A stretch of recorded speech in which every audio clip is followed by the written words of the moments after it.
Welcome back to Tale 3 Cabins. A little while back we had a very high wind warning. We had a very strong gust front come through, and the winds topped out at about 73, 74 miles per hour. So come check out some of the damage we had and what we had to go through that day.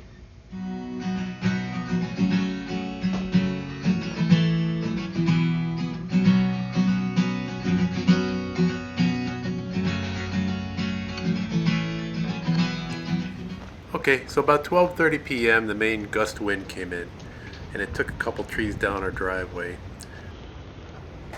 I waited a little while to go survey the damage because it was still pretty windy and I didn't want any trees or limbs falling on me, especially after my last video. This one here, it just so happens that it's resting on power lines that go to my neighbor's house. It appears that my lines are okay. The power is out in the area. There's a pretty major tree down the road that's down that took out the tops of a couple telephone poles. So it looks like things are going to be out for a little while.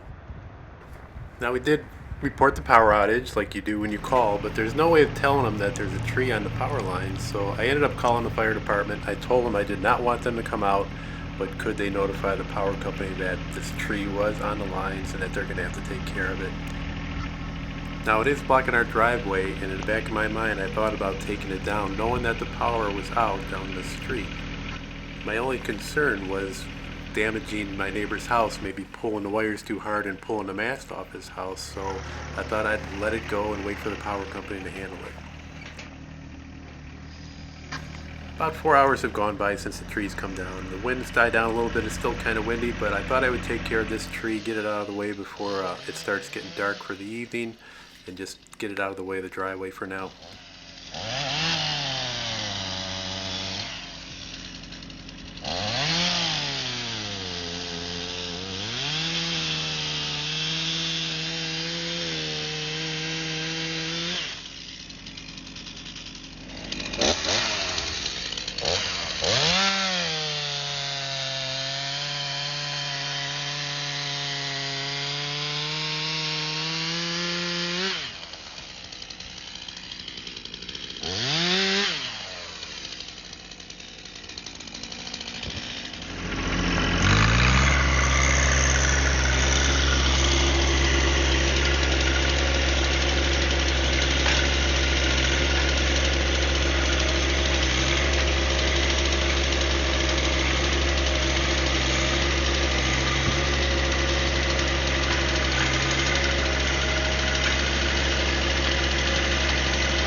The 1-2 punch with the chainsaw and the brush crusher really makes things go a lot quicker than they normally would, and it really does save on the back.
just going to set these off to the side, stack them together, and then I'll get to them on a future date when the weather isn't so windy, and I probably got some other trees I want to take care of too, so I'll try to get them all at the same time. Hopefully I have my log splitter, it's being borrowed right now, and maybe I'll have that back in time too.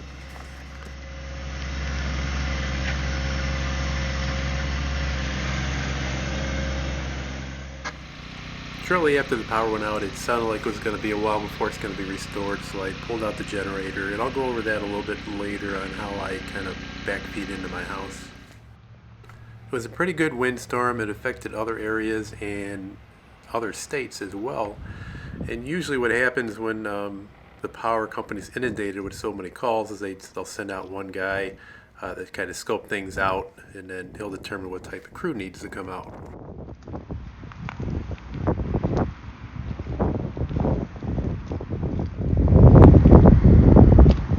Well, I'll see what he thinks he can do here. And I'm just a little concerned if that wire's rubbed on there where it's getting pulled down on it, if it goes through the jacketing. They have to make a repair. I'll see if he thinks he can top this off and get this underneath there, and then if he can, we can cut this up real quick. I just don't want to pull down on anything that's still up. If he can get that under there, and then if he can get it out from underneath there, that'll clear this. This thing will be down anyway. You guys can go to town on it. He's running up the road to see if he can reach another spot up there, and I'll just have him follow back around down here because we're gonna have to cut that guy loose, the guy across the street, because the tree's on his pretty good. Is it pretty good? Yeah, and I don't want to heat it back up and then have something go bad. So across the street is a guy in a bucket truck, and he's by himself, so he's allowed to work with a certain limit on the voltages. So he's working just on a home line right now where a tree is falling, similar to what we have here. He's going to have him come check it out, see if he can cut it loose, and if not, they're going to have to call a tree crew. If not, we're going to have to turn it in and go from there.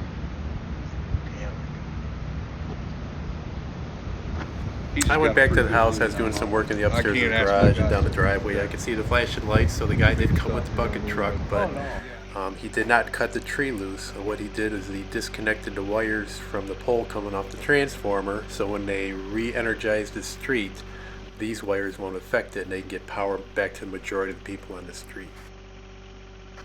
So I'm going to cover what I do when I want to backfeed power back into the house using my generator. The first thing they have to do is turn off your main breaker in the main breaker panel. Otherwise, you could backfeed back into the lines down the street and injure somebody working on the power lines, or when the power is restored, you could damage your generator and create all kinds of problems. Now, I got some heavy duty gauge wire a while back that was like in the scrap pile at Home Depot, and it's about 35 feet long. I put two 220 ends on it, two male ends, and I can plug into my generator, and then with the other end I can go into my garage, and I have the same type of outlet in the garage, and it's on its own breaker, and it's always off unless I'm going to be using the generator. The gauge of wire that I use is 8, and I use a 220 because I can feed both sides of the panel this way. If you're using the 110 outlet on a generator and trying to do this, you're only going to feed half your panel.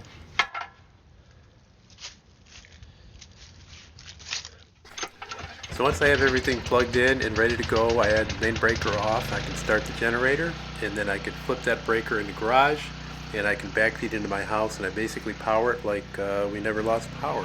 We don't go crazy with it. We're not going to turn on the air conditioner or use a lot of high voltage, but we can take care of refrigerators, sump pumps, TV, a couple lights, a fan here and there, and it works just great. So it's the next day now, and indications from the power company is that power is not going to be restored in this area for another 72 hours. I'm still concerned the tree is up there, and we do have to get out for doctor's appointments and some other things that we got to take care of, so I'm going to have to take this tree down. Now I know the power is still out to those lines because the linemen disconnected them from the pole, and you can still see them hanging there. So if the power were to magically come back on, it's not going to affect us. I'm using the tractor to take some of the weight off of this tree. And I didn't show it, but I had already used the pole saw, and I freed it from the wires already with no issues. just want to reiterate, I don't recommend someone else doing this unless they actually know what they're doing and have a little bit of experience with power lines and very comfortable with using a chainsaw.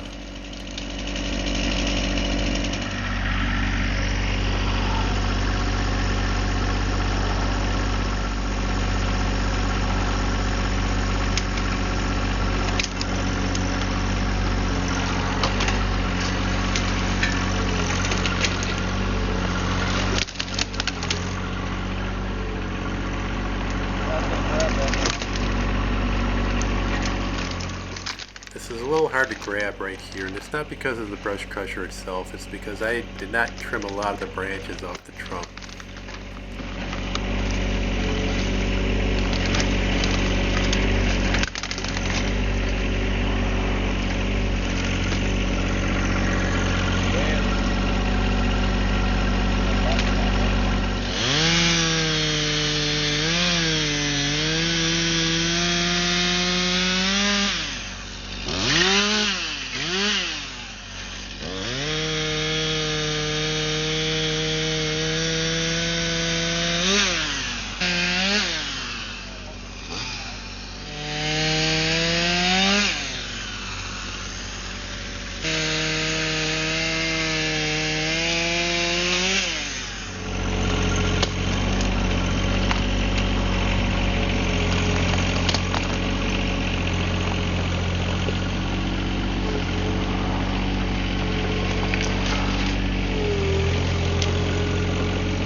I'll split these up. It's a pine tree, so I'm not going to use it in the house, but I might take it to southern Ohio.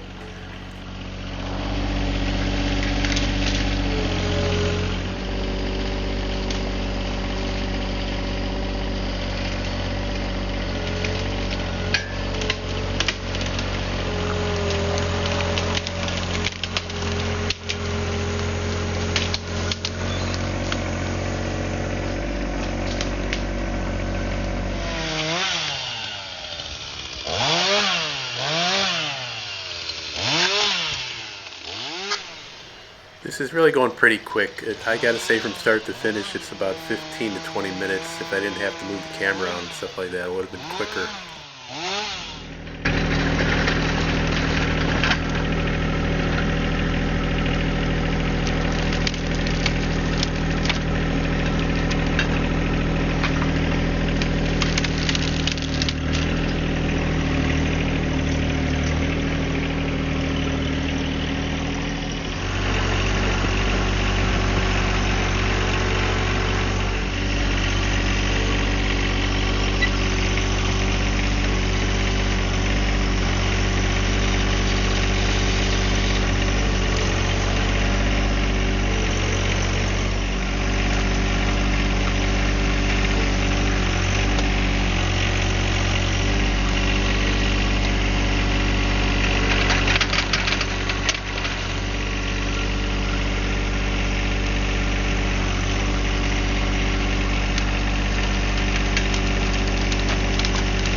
Quick change back to the bucket, and I'm almost done.